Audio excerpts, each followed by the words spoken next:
we easily realize that the arch collapses.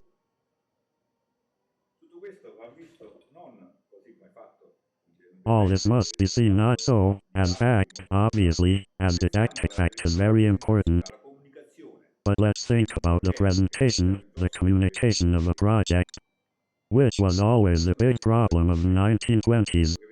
We can practically describe it.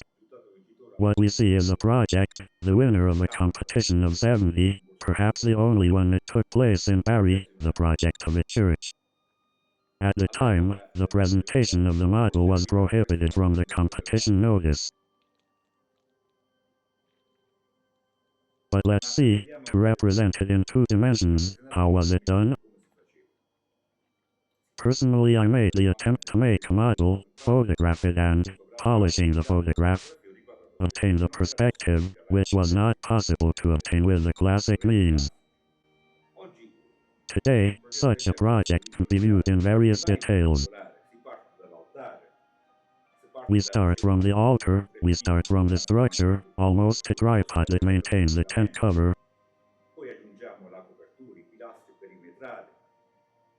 and it is represented quietly, then we add the covering, the perimeter pillars, and we say, we can go inside. We can get into it, to see and verify it practically, both at the structural level, let's say, at the environmental level. And the first user of this type of representation is the designer, who can finally realize what he is doing. And I do not enter into discussions about valid or less valid projects. The important thing, in my opinion, is that the designer becomes aware of what he designs, which cannot be done with the means used so far, and we will return to the problem of denied writing. If these means, which can be quickly used by middle school kids, learning to detect, to copy, the famous copy that was used in the elementary school for writing, would have to be redone evenly, as regards cultural heritage. Clearly a boy in first, second grade, will not be able to detect a cathedral, a large monument, but also the Lego model, which he made, if he photographs it. The digital camera, now everyone has it, including the mobile phone.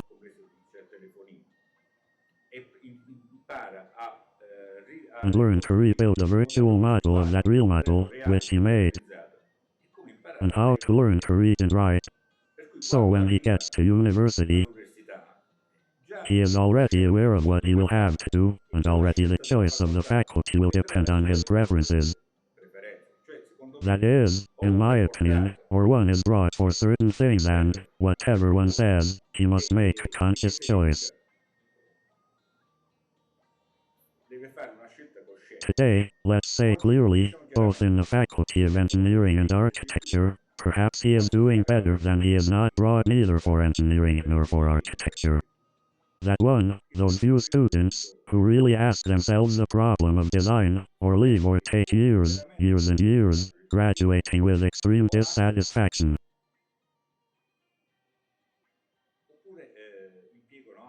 Continue again with the representation on the sheet, let's say on paper, on a 2-dimensional space, on which we represent, according to the orthogonal projections, a building, but we say any object. It is like pretending to form a pilot of formula, let's say, starting it to driving of a cart. Man must choose, or learn to treat the machine or the animal.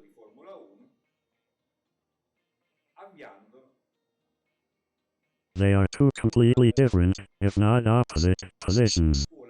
Getting used to caring for a horse, then sitting in a car, in my opinion, is a waste. Without saying that anyone who dreams of driving a car, but finds himself driving a cart, renounces both. But we will return to this in more detail, dealing with topic by topic. For the moment, I repeat, the other fundamental point is, after communication, after the problem of documentation, representation, coordination of programs in an engineering or architecture faculty.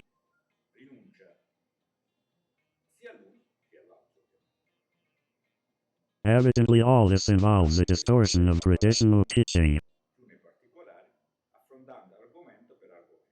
I mean, in my past times, it was enough to know what a quadric is. Today the quadric is realized, the problem begins after having made it. Since everyone has a certain amount of time,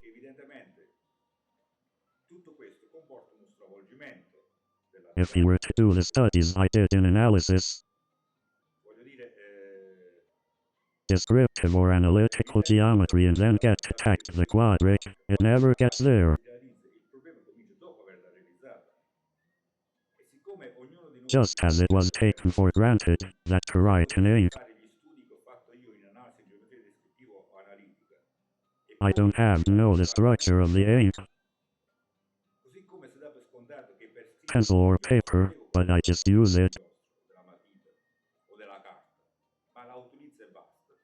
In the same way I have to start thinking about using these elements.